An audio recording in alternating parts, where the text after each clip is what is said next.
Sahabat Sehat Indonesia, di tengah kesibukan Anda dalam menjalankan aktivitas hari ini, entah Anda sibuk di rumah saja atau mungkin Anda sudah mulai dengan aktivitas Anda yang sudah menumpuk di kantor atau di lapangan, di tempat-tempat Anda biasanya aktivitas rutinitas.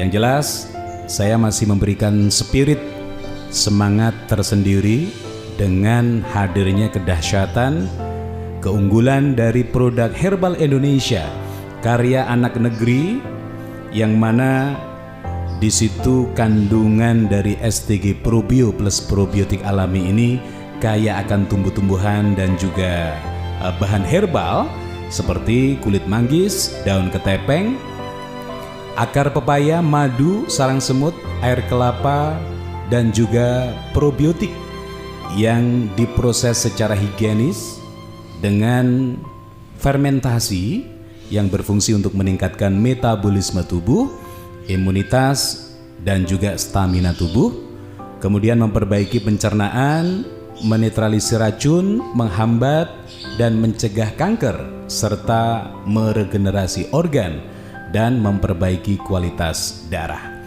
STG Probio plus probiotik alami ini baik untuk terapi penyakit degeneratif.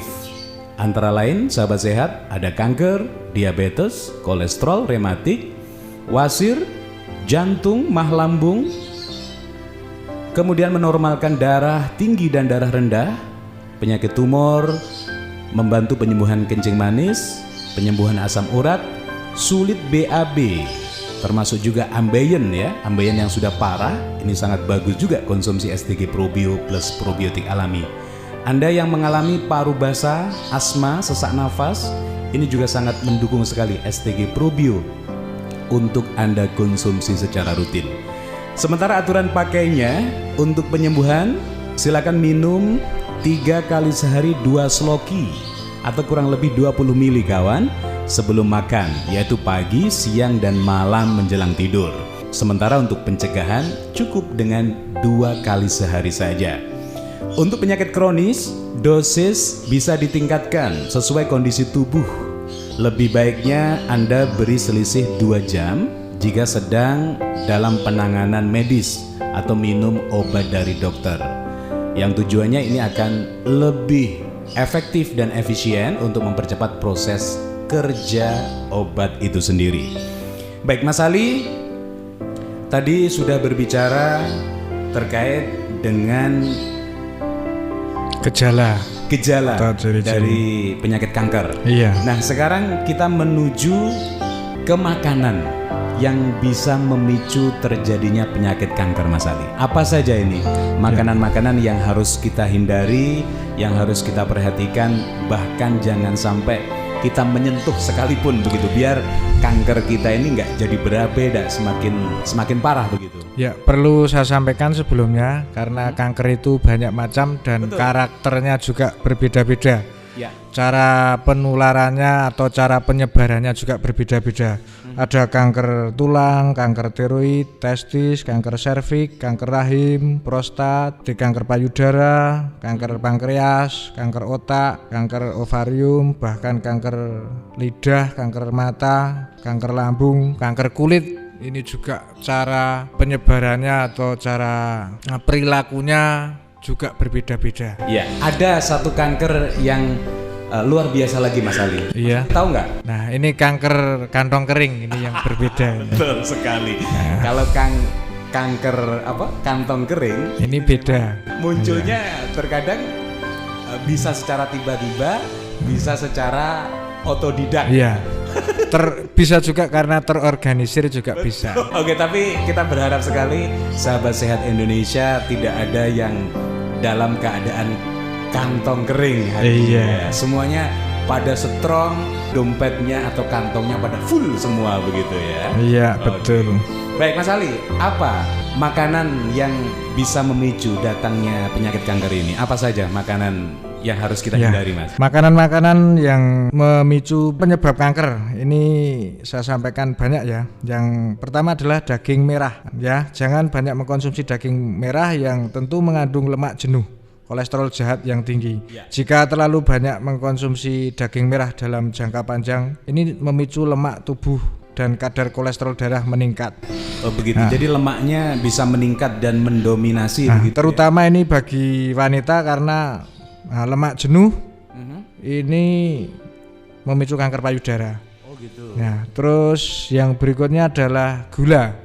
Nah, saya sampaikan bahwa yang saya sampaikan tadi, makanan-makanan yang mengandung glukosamin tinggi ini pemicu kanker yang utama. Nah, karena gula bukan hanya makanan pemicu kanker payudara, tapi bisa merusak termasuk jaringan kulit. Oh begitu. Iya. Menyumbat begitu artinya. Betul.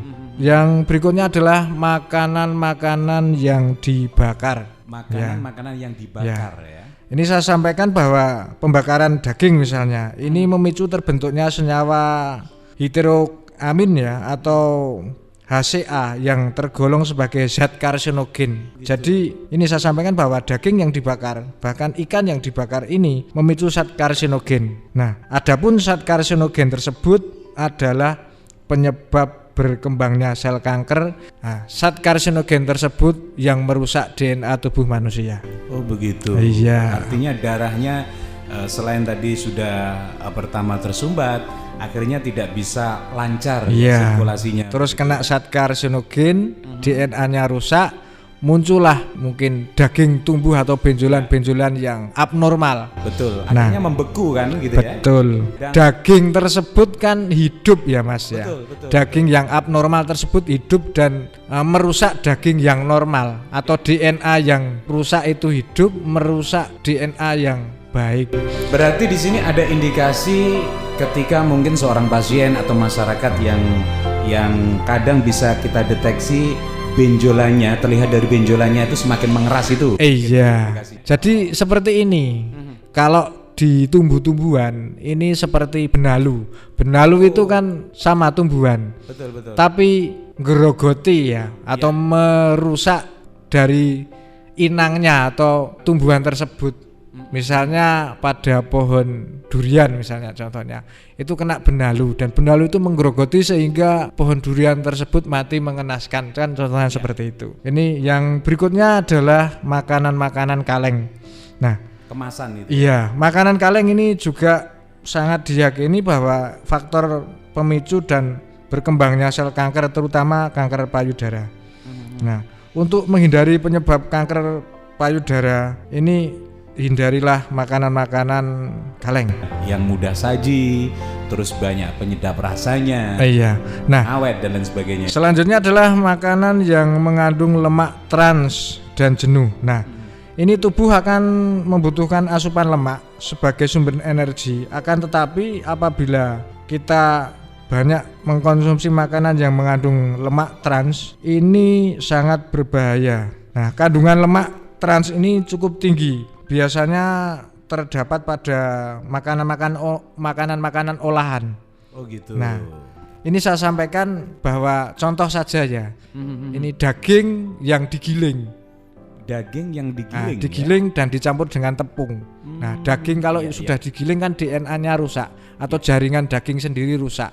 Jadi aduannya tidak steril lagi gitu mungkin ya. Terus digiling, dicampur dengan tepung. Tepung sendiri glukosaminnya tinggi. Oh gitu. Nah, daging yang digiling dan bercampur dengan tepung ini juga memicu kanker. Saya tidak sebutkan jadi makanan apa, tapi tentu kita semua tahu bahwa daging yang digiling bercampur dengan tepung itu sebetulnya tidak layak untuk dikonsumsi kita. Ya, terutama bagi penderita kanker. Apalagi ya bagi penderita kanker. Ya, itu poin-poin makanan atau hal-hal yang mesti harus kita perhatikan dan harus kita hindari, bahkan kita jauhi begitu Mas Ali ya. Iya betul. Nah, selain itu kalau itu tadi hal yang memicu. Iya. Nah, sekarang yang mendukung atau faktor makanan yang bisa membantu proses penyembuhan dari kanker itu sendiri. Makanan apa saja ini, Mas? Ya, tentu adanya makanan pemicu kanker, ada juga makanan-makanan yang mencegah ataupun mampu membantu dalam proses pengobatan penderita kanker. Ya. Ya, makanan yang untuk mencegah ini salah satunya adalah sayur-sayuran ya. Sayur-sayuran seperti brokoli misalnya. Ya, sayur-sayuran hijau ya. Ya, sayuran hijau seperti brokoli ini sayuran yang terkenal sebagai anti kanker. Terus kembang kol atau kubis. Kubis ini juga bagus. Tomat, wortel ini sayuran yang juga terdapat dalam daftar makanan-makanan sehat. Ini bisa untuk mencegah kanker paru-paru ya kalau tomat dan wortel. Ya. Ada lagi adalah jenis buah-buahan. Buah-buahan betul. Ada beberapa buah yang tentu kaya akan antioksidan tinggi. Nah, Anda tahu sendiri bahwa antioksidan ini adalah mencegah radikal bebas. Nah, radikal bebas itulah penyebab juga kanker ya.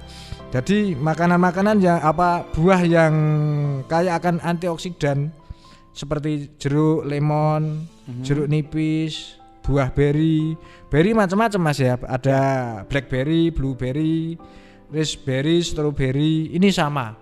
Pada dasarnya buah-buah beri ini membantu mencegah kanker. Jadi rasanya bagaimana kita mengkonsumsi buah-buahan tersebut? Mungkin penikmat buah-buah tersebut, alhamdulillah bahwa kita tahu bahwa buah-buah itu antioksidannya tinggi. Di masa-masa seperti ini, nah, coba kita galakkan atau coba kita sampaikan pada keluarga bahwa kita mencegah lebih baik dari mengobati.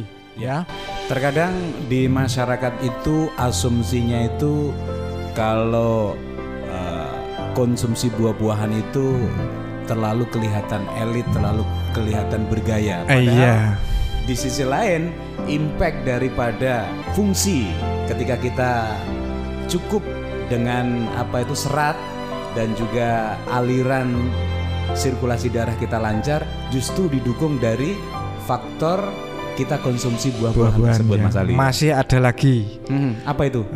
Selain buah-buahan, kita di Indonesia ini sangat berbangga karena Indonesia adalah negara yang penghasil rempah-rempah paling banyak, paling variatif, dan di rempah-rempah tersebut, rempah-rempah hasil bumi kita Indonesia ini sangat banyak manfaatnya, terutama bisa untuk mencegah kanker. Contohnya kayu manis, kunyit, rempah-rempah yang kandungan kurkuminnya tinggi, ini bisa untuk mencegah kanker. Bawang putih apalagi itu sudah menjadi hal yang wajib ada di dapur rumah itu Mas Ali ya. Ternyata di situ pun juga bisa membantu ya. Untuk proses bawang putih ini mengandung alisin dan juga antioksidan tinggi. Nah, biasanya terkait bawang putih ini dikait-kaitkan dengan kanker prostat dan kanker di usus. Baik, itu makanan dan juga kiat-kiat, kemudian buah-buahan yang juga bisa mendorong, membantu untuk penyembuhan penyakit kanker ya. Ya, semakin komplit dan semakin banyak wawasan dan juga pengetahuan yang kita dapat dari Bincang Sehat edisi hari ini. Boleh nambahkan satu lagi kebiasaan hidup kita di era ini terkait kebiasaan minum kopi. Ini bukan hanya minum kopi ya, ada minuman-minuman juga bisa untuk mencegah kanker. Oh itu, apa itu? Kandungan teh dan kopi sebetulnya bisa untuk mencegah kanker. Akan tetapi cara mengkonsumsi teh dan kopi yang benar adalah tidak pakai gula. Terus olahan susu fermentasi ini juga mencegah kanker. Nah, olahan yang luar biasa, produk unggul kita adalah produk-produk fermentasi, probiotik, ini juga mencegah kanker. Itu Mas Ali ya? Iya. Baik. Terima kasih Mas Ali, penjelasan manfaat kita mengkonsumsi makanan dan juga buah-buahan yang sangat membantu sekali untuk penyembuhan kanker. Bahkan juga tadi makanan dan juga hal-hal yang mesti juga harus kita hindari karena ada indikasi memicu justru kanker itu akan semakin berkembang dan semakin akan lebih parah begitu ya. Baik, yang jelas STG Probio ini juga salah satu solusi yang tepat juga untuk Anda konsumsi Selain tadi poin-poin tumbuh-tumbuhan dan juga buah-buahan yang juga menjadi faktor pendukung bisa Anda konsumsi juga. Silakan kalau untuk penyembuhan Anda bisa konsumsi STG Probio. Ini 3 kali sehari 2 sloki ya, atau kurang lebih 200 ml sebelum makan baiknya, yaitu pagi sebelum sarapan, kemudian siang dan malam menjelang tidur. Sementara untuk pencegahan cukup 2 kali sehari saja. STG Probio bisa Anda dapatkan di agen-agen herbal terdekat dari rumah Anda. Yang jelas sudah mendapatkan rekomendasi dari STG Probio plus probiotik alami, atau Anda bisa mendapatkan di radio kesayangan Anda ini.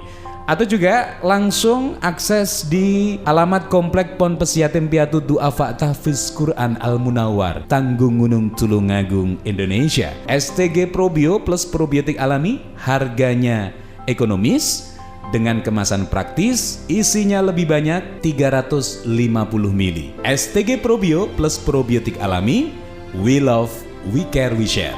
Saya akan kembali setelah satu selingan berikut ini.